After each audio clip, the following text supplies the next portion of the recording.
Nauli tayo sa STE. Na-deliver na natin yung kanina. Ayan o. Tapos ito may kapalit ulit.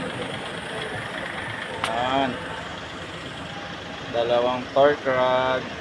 Tsaka isang stabilizer. Palit ulit ng bushing. Palit bushing. Papalaban na naman ng tanggalan ng bushing. Matigas to kasi may lock. May lock yung bushing nito. Hindi kaya yung isa pinipress lang yun. Hindi mo na kailangang tanggalin yung lock.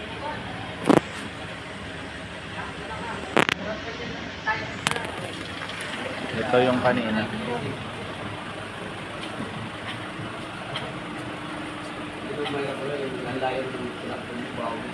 Anong bus to?